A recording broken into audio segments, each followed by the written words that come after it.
2019 నుంచి 2024 వరకు రాష్ట్రంలో జగన్మోహన్ రెడ్డి గారి ఆధ్వర్యంలో ఒక ఆటవిక పరిపాలన నడిచింది. అరాచకాలు, అకృత్యాలు తప్ప గుడ్ గవర్నెన్స్ లేదు, పరిపాలన లేదు. కేవలం ఎక్కడ అప్పులు దొరికితే అప్పులు తీసుకురావడం, లేకపోతే రాష్ట్రంలో ఉన్నటువంటి ఆస్తులను అమ్మేయడం, ప్రభుత్వ ఆస్తుల్ని రాష్ట్రానికి సహజంగా వచ్చినటువంటి ఆదాయాన్ని కలిపి నేనేదో అరాకొరా సంక్షేమం కూడా పూర్తిగా ఇచ్చాడని నేనైతే చెప్పాను. ఎందుకంటే I know very well grass root లెవెల్లో ఏం జరిగింది, ఎంత జరుగుతుంది.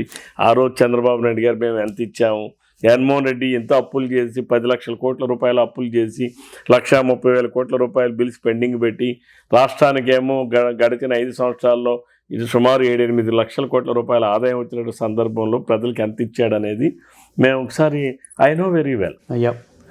అయితే ఆ రోజు కేసులు ఆంధ్రప్రదేశ్ రాష్ట్రంలో జగన్మోహన్ రెడ్డి ఒక మాజీ శాసనసభ్యుడి మీద లాంటి వ్యక్తి పైన మొట్టమొదటి కేసు ఆ రోజు ఆంధ్రప్రదేశ్ రాష్ట్రంలో నా పైన.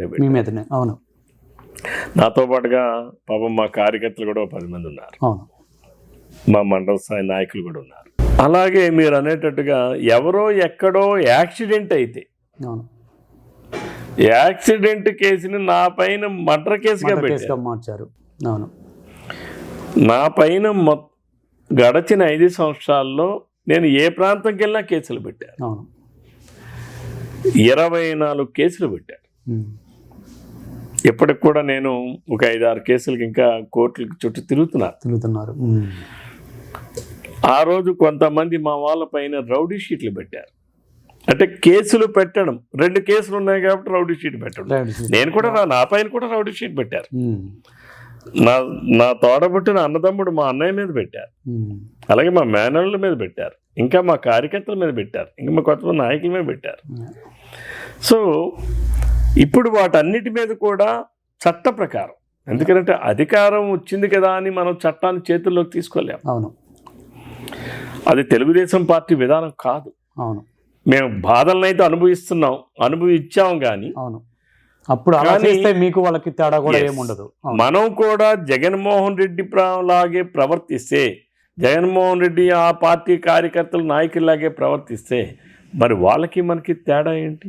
అవును, తెలుగుదేశం పార్టీ ఎప్పుడు కూడా అలా ఆలోచన చెయ్యదు, ఆలోచించరు. దానికి అసలు మా నాయకుడు చంద్రబాబు నాయుడు గారు అసలు బేసిక్ ఆయనే ఒప్పుకోరు. అందుకని చట్టపరంగా ఏంటి, ఈరోజు నేను అధికారం వచ్చింది, మరి నేను ఎందుకు కేసులకు వెళ్ళాలి? ఐఎమ్ గోయింగ్, రేపు నేను ఇక్కడ నుంచి రేపు 20వ తారీఖు నాడు ఐఎమ్ గోయింగ్ టు ఫేస్ 4 కేసులకు నేను అటెండ్ అవ్వాలి. అంటే ఎందుకు చెప్తున్నా అంటే చట్ట ప్రకారం నడిచేటటువంటి పార్టీ, చట్టాన్ని గౌరవించేటటువంటి పార్టీ, చట్టాన్ని చేతిలోకి తీసుకునేటటువంటి పార్టీ కాదు. చట్టం ప్రజలకి రక్షణగా ఉండేటటువంటి పరంగా ఉపయోగించేటటువంటి పార్టీ ప్రభుత్వం మాది. ఇందులో ఇప్పటికి కూడా ఎవరైతే తప్పుడు కేసులు పెట్టారో, తప్పుడు కేసులు పెట్టించారో అటువంటి వాటన్నిటి మీద కూడా మేము ఈరోజు చర్యలు తీసుకుంటున్నాం. వాటన్నిటి మీద కూడా నిజంగా ఉంటే వాళ్ళ పోలీసులు కూడా తెలుసు, అందులో దేర్ ఇస్ నో కంటెంట్ ఇట. ఒక ఎఫ్ఐఆర్ బుక్ చేయడం, రౌడీ షీట్లు పెట్టడం ఎన్నో చేశారు. కాబట్టి వాటన్నిటి మీద కూడా రివ్యూ చేసాం. తప్పనిసరి ఒకటే చెప్పాను నేను అధికారులకి, ఎస్పీ గారికి కూడా, చట్ట ప్రకారం మీరు మీరు ఎఫ్ఐఆర్ కట్టారు ఉంటే ప్రొసీడ్ అవ్వండి, లేనప్పుడు మీరు చట్ట ప్రకారంగా ఏ చర్యలు అయితే మీరు తీసుకోవాలో తీసుకోండి. ప్రకారం మీ కార్యకర్తలకు అంతకన్నా భరోసా ఎందుకంటే తప్పనిసరిగా, ఎందుకంటే అధికారం అనేది మనకు నచ్చిన రీతిలో చేయడం కాదు. అధికారం అనేది ప్రజల కోసం, మన ప్రాంతం కోసం, మన రాష్ట్రం కోసం. ఈరోజు జగన్మోహన్ రెడ్డి అదే మనం ప్రవర్తిస్తే ఆయనకి మనకున్న తేడా ఏంటి? జగన్మోహన్ రెడ్డిని సైకో అన్నాం. ఎందుకన్నాం? సైకోలో ప్రవర్తించాడు కాబట్టి అన్నాం. Of course there is no doubt at all, there is some disorder in his mind. అది ఆయనకి ఉంది, డిజార్డర్ ఉంది. ఆ పాయింట్కే వస్తే, సో కూటమి ప్రభుత్వం విశాఖపట్నం మహానగరం మీద చాలా ఫోకస్ పెట్టింది, ఉత్తరాంధ్ర మీద చాలా ఫోకస్ పెట్టింది. భోగాపురం ఎయిర్పోర్ట్ కానీ, ఇండస్ట్రియల్ కారిడార్స్ అని, కోస్టల్ బెల్ట్ ఉంది అద్భుతంగా. సో మీ నియోజకవర్గం విశాఖపట్నం మహానగరానికి కోతవేటు దూరంలోనే ఉంది. ఈ అభివృద్ధి ఫలాలని మీ నియోజకవర్గానికి కూడా ఎక్స్పాండ్ చేయటానికి, మీ నియోజకవర్గాన్ని ఒక మోడల్గా తీర్చిదిద్దడానికి మీ ముందున్నటువంటి మీ ప్రణాళికలు ఏంటి? ఎస్, మీ నియోజకవర్గం ఈ ప్రజల రోజు కోసం. వరకు మా శ్రీకాకుళం జిల్లా వెనుకబడి ఉన్నాం అనడంలో ఎటువంటి సందేహం లేదు. మాకు ఇండస్ట్రియలైజేషన్ కూడా ఓన్లీ హెచ్ఎర్ల నియోజకవర్గంలో ఒక మా ఎంట్రీ పాయింట్ దగ్గర మాత్రమే ఉన్నాం. ఈరోజు భోగాపురం ఎయిర్పోర్ట్ అనేటటువంటిది రేపు మాకు అది ఒక ఎసెట్ కాబోతా ఉంది. ఎందుకంటే భోగాపురం ఇంటర్నేషనల్ ఎయిర్పోర్ట్ రావడం వలన ఇటు శ్రీకాకుళం అటు విశాఖపట్నానికి మధ్యలో ఉంటుంది. నా నియోజకవర్గంలో కూడా 45 నిమిషాలు కానీ జర్నీ చేస్తే భోగాపురంకి వెళ్ళిపోవచ్చు.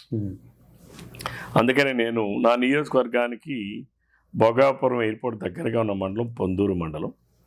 అక్కడ ప్రభుత్వ భూములన్నీ కూడా గుర్తించాను, ఒక 700-800 ఎకరాలు. అవన్నీ కూడా నేను గతంలో ఎమ్మెల్యేగా ఉన్నప్పుడు 2017లోనే 130 ఎకరాలు ప్రభుత్వానికి ఏపీఐసికి ల్యాండ్ ఇచ్చాం. అయితే అప్పుడు ఎవరో ఏదో కేసులు వేయడం వలన, తర్వాత వచ్చిన జగన్మోహన్ రెడ్డి ప్రభుత్వం పట్టించుకోకపోవడం వలన అది జరగలేదు. ఇప్పుడు మరలా వాటన్నిటి కూడా క్లియరెన్స్ చేస్తున్నాం. పారిశ్రామికవేత్తలను ఈరోజు పిలుస్తున్నాను, నేను కూడా వెళ్ళాను. ఇప్పటికి ఒక 5-6 పారిశ్రామికవేత్తలు కలిశాను. మీరు రండి మా ప్రాంతంలో పరిశ్రమలు పెట్టండి అని. ఎందుకంటే నేను ఈరోజు ఎక్కువగా కాన్సన్ట్రేషన్ నా ప్రాంతంలో పరిశ్రమలు రావాలి, తద్వారా ఉద్యోగ అవకాశాలు కల్పించాలనేది నా నిర్ణయం, నా అభిప్రాయం. వాటి మీద ఎక్కువగా ఫోకస్ పెట్టాను.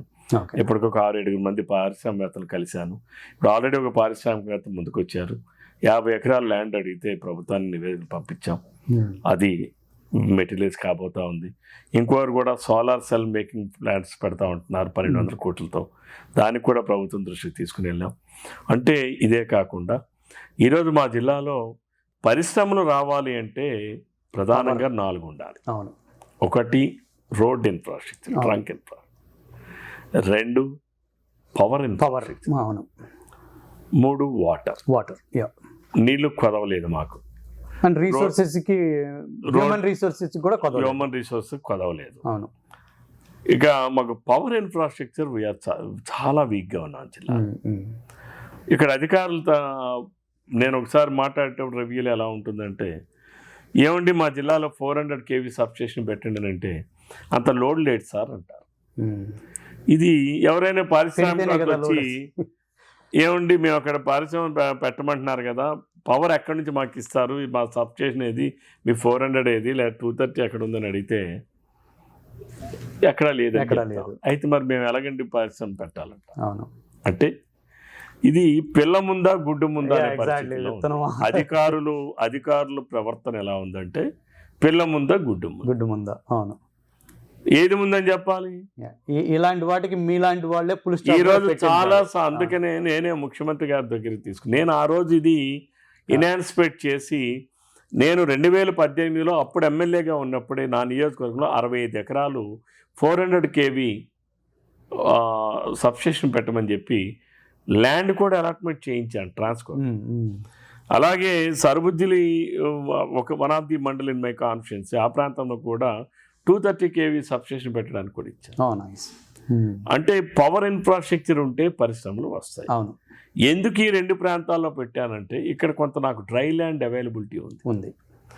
అక్కడ కూడా సరుబుజ్జిలి మండలంలో కూడా కొంత dry land availability, government land availability ఉంది. సో పరిశ్రమలు రావాలంటే పవర్ ఉండాలి, పరిశ్రమలు రావాలంటే నీళ్ళు ఉండాలి. ఈరోజు నా నియోజకవర్గంలో నాగావళి వంశధార అనుసంధానం కాలువ నా నియోజకవర్గం నుంచే పోతుంది. నాకు వాటర్ కూడా నేను ఇండస్ట్రీస్ కోసం కూడా అందులో అలాట్మెంట్ చేసుకోవచ్చు. ఉంది. 600 క్యూసెక్స్ ఆఫ్ వాటర్ పోతుంది.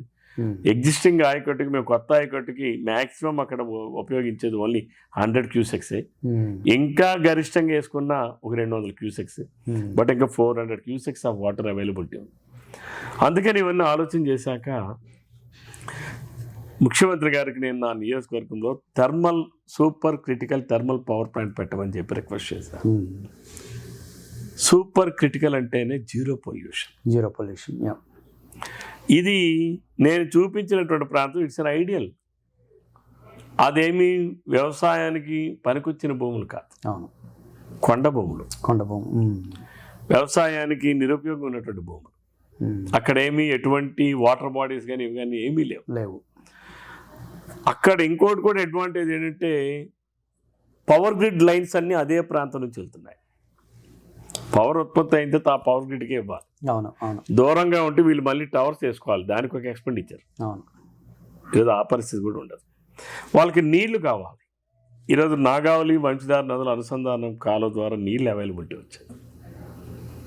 అలానే వాళ్ళకి ట్రైన్ వేసుకోవాలన్నా, రైల్వే స్లైడింగ్ పెట్టుకోవాలన్నా సరే ఆంధ్రప్రదేశ్ రైల్వే స్టేషన్ నుంచి ఆ ప్రాంతానికి జస్ట్ 10 కిలోమీటర్స్ దగ్గర పుట్టే రైల్వే స్లైడింగ్. సో దీనికి కేంద్ర ప్రభుత్వం, దానివల్ల కేంద్ర ప్రభుత్వం వరకు అక్కల, ఇది రాష్ట్ర ప్రభుత్వం ఆలోచనే.